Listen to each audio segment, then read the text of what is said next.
¿Qué tal, amigos? Hablemos de ovejas. Hoy vamos a hablar sobre la suplementación estratégica de los ovinos, porque es un tema muy importante y muy discutido, ¿ya? Es discutido porque hay personas que señalan con todo el derecho de que las ovejas no necesitan ningún alimento suplementario, que se pueden criar totalmente a pradera, y hay otras que plantean lo contrario. Yo les voy a dar algunos elementos para alimentar esta discusión y bueno, cada uno toma sus decisiones, ¿cierto? Los ovejeros, ¿cierto? En particular sabemos que la soberanía la tenemos nosotros dentro de nuestro predio. Entonces, cuando analizamos el tema de la preñez de la oveja,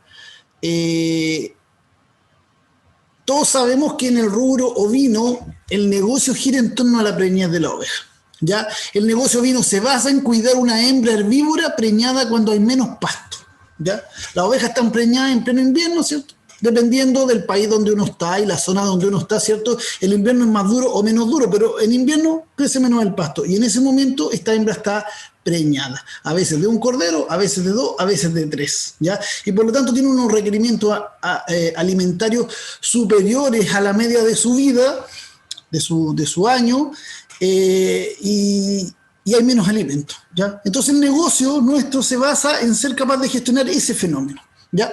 Ahora, si nosotros miramos este gráfico que es muy famoso, ¿cierto? Este es un gráfico sobre el cambio de peso a través del año de una oveja, nosotros vamos a ver que en el parto la oveja prácticamente pierde casi 12, 13 kilos, ¿cierto? De un golpe, supongamos que para en agosto, y de ahí, en la medida que está en la lactancia, la oveja sigue perdiendo peso hasta el destete. Hay un reacomodo de todo, un reacomodo fisiológico de la oveja, pero al mismo tiempo la exigencia del cordero le va quitando peso y sigue perdiendo peso. Después del destete, la oveja empieza la fase de recuperación. Y empieza una fase de recuperación de peso, como se ve aquí, a través del verano, forrajeando, ¿cierto? Comiendo, recupera peso, y en algún momento entre febrero y marzo, ¿cierto? En la zona nuestra acá del sur de Chile, nosotros la vamos a encastar. Y una vez la encastemos, ella va a seguir un proceso de aumentar el peso y va a ir aumentando el peso hacia el invierno, va a ir aumentando el peso. Uno dirá, ¿cómo va aumentando el peso si no está engordando? No, está gestando. A partir de marzo, abril va a estar preñada y va a ir gestando y va a ir aumentando de peso. Y en julio va a tener un gran aumento de peso que va a caer después con el parto. Es decir, por aquí esta curva de aumento de peso es fundamentalmente cordero y fluidos gestacionales. Entonces, tenemos ese cuadro general y en torno a ese cuadro general gira nuestro negocio. Entonces, ¿qué pasa con nuestra oveja? Miremos aquí un ovino. Nosotros tenemos nuestro ovino aquí, ¿cierto? Aquí está su aparato digestivo, ¿cierto? El estómago compartimentado, intestino delgado, intestino grueso, ¿cierto? Y la salida, ¿ya? ¿Qué pasa aquí? ¿Qué relación tiene que ver esto con la suplementación? Lo primero es que nuestros ovinos funcionan en base a un rumen, ¿cierto? Y dentro ¿por qué digo en base a un rumen? Porque dentro de este estómago compartimentado, la parte más voluminosa y que es la que recibe el forraje y es donde se va a fermentar el forraje antes de la segunda digestión que ocurre después y de la extracción con ácido de los nutrientes. Antes de eso hay una fermentación aquí en el rumen y por lo tanto la capacidad de acumulación que tenga el animal aquí en el rumen es determinante para la cantidad de nutrientes que va a haber en las etapas posteriores para ser absorbida después en el intestino delgado. Es decir, la bodega que tenga aquí nuestro animal es fundamental para poder saber qué capacidad de alimentación tiene, ¿ya? Entonces, ¿por qué? Porque la oveja come pasto, lo mete al rumen, a esta parte de acá, ¿cierto? Y después lo va regurgitando hacia la boca, lo remastica y lo va partiendo. Y en la medida que se parte y se rompe el pasto aquí, ¿cierto? Va fermentando y va generando ácidos grasos volátiles. Después este jugo ya molido circula hacia los otros compartimentos del estómago donde se le extrae el agua y donde sigue la fermentación secundaria y después finalmente va hacia el intestino delgado donde se produce la absorción de nutrientes. Entonces resulta que nuestro corderito va a crecer en esta zona. Es decir, la oveja va a estar preñada y aquí va a empezar a haber un proceso que va a empezar a presionar. En un momento dado, el cordero, ¿cierto?, que va a ocupar 12 litros de volumen en este espacio intracorporal de la oveja, va a presionar hacia adelante todo el resto de la corporalidad y los órganos de la oveja. Y por lo tanto, este estómago va a ser presionado a reducirse. ¿ya? Y su capacidad de almacenamiento se va a reducir. Y ahí fundamentalmente la capacidad de almacenamiento, que es el rumen, se va a reducir. La capacidad normal de un rumen de oveja bordea los 5,3 litros. Puede ser un poquito más, un poquito menos, ¿cierto? Pero son 5 a 6 litros que tiene. Y puede cargar del orden de los 4,2 kilos de contenido. 4,2 kilos de contenido húmedo. Ya no es 4,2 kilos de materia seca, 4,2 kilos de materia que pueden haber ahí adentro, ¿cierto? De material que está molido y mojado, ¿ya? De la ingesta diaria que tiene una oveja, un 10% lo va a digerir en el día. Lo que coma, no importa lo que sea, un 10% normalmente lo va a digerir en el día. Y un 80% de lo que ingiere en el día se va a demorar por lo menos 4 días y otro 10% 6 días más. Es decir, desde que una oveja come un bocado, una parte de eso a lo menos la va a acompañar por 10 días, otra parte la va a acompañar por 5 días y otra parte la va a acompañar por un día. ¿Eso qué quiere decir? Que de los 5,3 litros o 6 litros, pongámosle 6 litros que tiene de capacidad estomacal la oveja, tampoco le puede meter 6 litros en el día, porque hay una parte que está ocupada con lo que comió en los días precedentes. Ya, por lo tanto, se nos achica más el estómago. Y si además está presionado por el crecimiento de un cordero, el estómago se vuelve más pequeño todavía. ¿Qué parte del estómago? El rumen. ¿Ya? Por lo tanto, hay menos espacio donde meter forraje. La capacidad de ingesta de materia seca se estima que no va a superar, por lo tanto, 1,2 a 1,4 kilos por día de materia seca. 1,2 a 1,4. Después le pone agua, ¿cierto? Para poder hacer la fermentación y por lo tanto eso es como lo máximo que va a poder comer una oveja al día.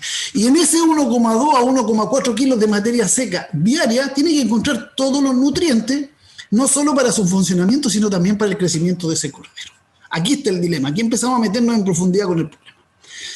Evidentemente, a mayor fibrosidad y menor digestibilidad tenga el material que está comiendo, más residuo va quedando en el estómago y menos espacio nuevo hay para recibir más comida diaria. En la medida que los materiales que yo le doy a la oveja son más digestibles, más rápido se desocupa la bodega y más rápido antes puedo empezar a meterle nuevos materiales con más nutrientes. Ya, por lo tanto, lo que yo le dé de comida a la oveja no es irrelevante a efecto de solucionar el problema del espacio y la necesidad de nutrientes. Y a mayor fibrosidad, evidentemente, ese menor volumen, tenemos que administrar ese menor volumen para que entren allí los nutrientes que la oveja necesita, la oveja y el cordero. Y por lo tanto, nuestro negocio aquí ya se reduce a ser capaz de gestionar un espacio reducido. Veamos, ¿qué requerimientos tiene la oveja y el cordero? Porque dependiendo de eso, ¿cierto? Ya sabemos lo del espacio. Ahora tenemos que ver qué requerimientos. Entonces, lo primero, como decía recién, la expansión gestacional va a requerir un espacio ventral del orden de los 10 a 12 litros de volumen. Es harto lo que... Por eso vamos a ver a la oveja que se expande hacia afuera, ¿cierto? Se expande la piel de la oveja, todo lo que puede hacia afuera, pero evidentemente igual presiona los órganos internos. En los últimos 60 días de gestación, aquí vemos un cuadrito, ¿cierto? Una línea de tiempo de febrero a febrero. Vemos las distintas etapas, el encaste, la gestación, la lactancia, el destete y el momento en que está seca la oveja. Y podemos ver aquí los requerimientos en megacalorías que tiene una oveja que parió 2 crías y acá en negrito una oveja que parió 1 cría. Evidentemente la que parió 1 cría tiene menos requerimientos. Pero si ustedes se dan cuenta, en la figura que tienen las dos curvas es muy similar, ¿cierto? Es una jorobita, ¿ya? Y esta jorobita justamente alcanza su mayor altura entre julio y agosto. De julio a septiembre, digamos, entre el último tercio de gestación y el periodo de lactancia, ¿cierto? Aquí vemos el último tercio de gestación, aquí vemos el periodo de lactancia. Entonces, en la oveja que tiene 1 cría, tenemos un periodo aquí de fuerte crecimiento de nutrientes, justo en el periodo en que hay menos espacio estomacal. Y en el caso de la que tiene 2, también es mucho más acentuado, y justamente en ese periodo, la oveja en que tiene menos espacio estomacal, hay un tremendo crecimiento. Después del parto es distinto, porque después del parto vuelve a haber holgura, y puede comer mucho más la oveja, pero antes de este momento del parto, nosotros tenemos un incremento muy acelerado de los requerimientos nutricionales y al mismo tiempo hay menos espacio. Entonces, en esos últimos 60 días va a aumentar el 85% del peso del cordero.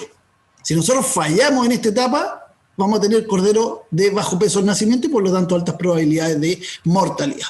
Los requerimientos de energía en este periodo de aquí, en ovejas uníparas, es decir, acá abajo, van a aumentar un 23% y en el caso de las víparas un 36%. Y los requerimientos de proteína acá van a aumentar un 30% y acá un 33%. Es decir, nosotros tenemos que meter 23% más de energía o 36% y 30% o 33% más de proteína en un espacio mucho más chiquitito. Creo que la idea ahí ya se entendió, ¿cierto? Entonces, tenemos un problema con la ingesta. ¿Y cómo vamos a resolver este problema con la ingesta? Necesitamos alimentos que circulen más rápido. En este periodo de último tercio de gestación nosotros deberíamos tratar de proveer a la oveja de alimentos que se puedan degradar mucho más rápido para que el estómago no tenga residuos acumulándose y pueda tener más capacidad de ingesta diaria. Primer tema, ya.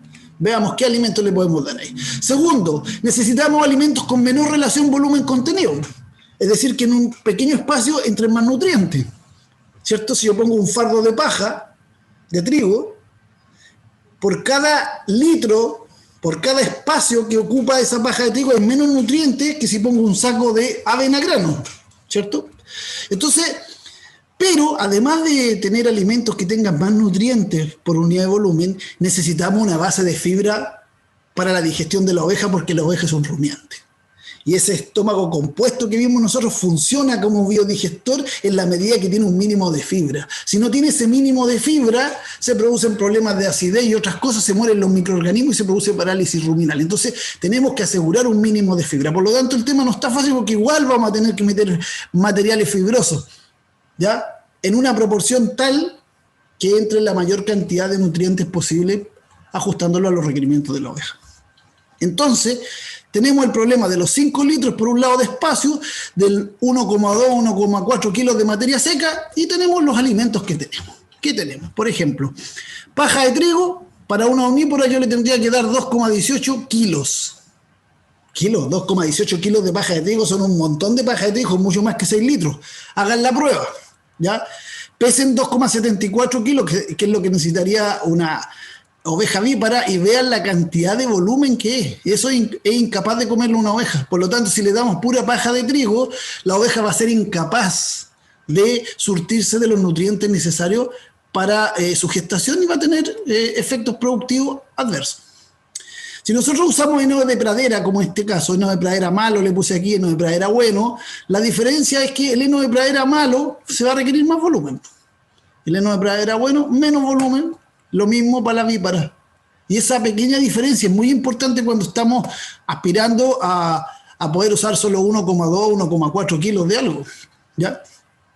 Si yo uso ensilaje, y ensilaje es malo o es bueno, aquí, ensilaje de pradera malo, ensilaje de pradera bueno, el ensilaje de pradera malo, ¿cierto?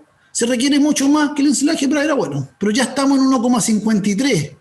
Si fuera víparo ya nos acercamos al 1,4, pero acá, si son víparas, vamos a tener 2,14, 1,93, estamos superando la capacidad estomacal de la oveja, ¿ya?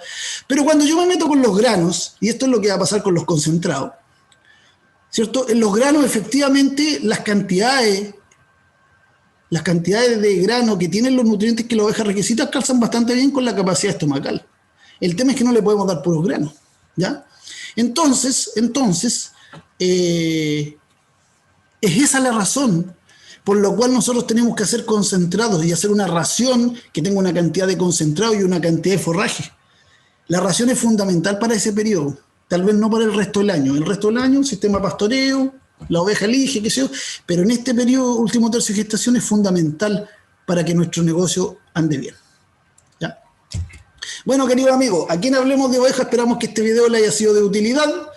Si le vino bien, denle un me gusta, suscríbanse al canal para que sigan recibiendo otras entregas y recuerden compartirlo en redes sociales porque siempre hay más gente a la que les interesa. Por mi parte, eso es todo. ¡Saludos!